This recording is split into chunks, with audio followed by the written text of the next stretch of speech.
Welcome to arts and stories for kids. சிறப்பு ஈனும் செல்வமும் ஈனும் அறத்தினூங்கு ஆக்கம் எவனோ உயிர்க்கு. பழமையான ஒரு நகரத்தில் வினய் என்ற இளைஞன் வாழ்ந்தான். வினய் கடைக்காரன். மிகவும் இளம் வயதிலேயே தந்தையின் கடையை நடத்தத் தொடங்கினான். அவன் நேர்மையும் அறநெறியும் கொண்டவன். ரூபாய் கூட அதிகமாகக் கொள்வதில்லை, குறைவாகக் கொடுப்பதில்லை. ஆனால் அருகில் இருந்த ஒரு பெரிய கடைக்காரன் மதன் தன் கடைக்கு பெயர் வர வேண்டும் என்பதற்காக சதி வழியில் பொருள்களை விற்றான். தரமில்லாத பொருட்களை நல்லதென்று காட்டி அதிகமாக பணம் பெறுவான். மதன் அடிக்கடி வினயிடம் கேட்பான், அப்படியே ஒன்றிரண்டு பொய் சொன்னாதான் கொஞ்சம் செழிப்பு வரும், இப்படி நேர்மையா இருந்தா எப்படி முன்னேறப் போற?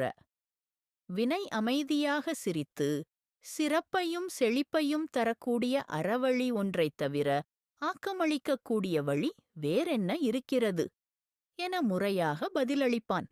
ஒரு நாள் நகரத்தில் பெரிய திருவிழா. மக்கள் பெருமளவில் பொருட்கள் வாங்கத் திரண்டனர். மதன் விற்பனை செய்யும் பொருட்கள் தரம் இல்லாததால் பலரும் புகார் கூறத் தொடங்கினர்.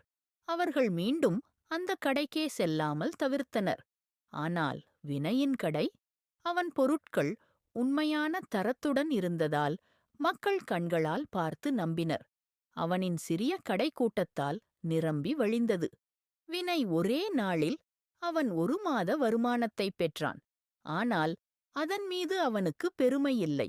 மாறாக அவன் மதனிடம் சென்று, உண்மையான வெற்றி நேர்மையால்தான் வரும், வந்துடு, நாமெல்லாம் சேர்ந்து நல்ல வழியில் முன்னேறலாம் என்றான்.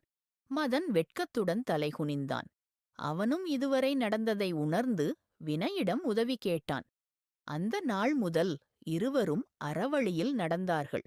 நகரம் முழுவதும் இரு கடைகளும் நேர்மையான வணிகத்தின் எடுத்துக்காட்டாக பெயர் பெற்றன. நெறி அறம் தரும் செழிப்புதான் நிலையான செல்வம். மனிதன் பெறும் பெரிய வெற்றி அவன் நேர்மையே. மறக்காம லைக், ஷேர், சப்ஸ்கிரைப் பண்ணிடுங்க. அறிவே ஆற்றல், கற்பது மகிழ்ச்சி, அறிவது இனிமை. அனைவருக்கும் நன்றி.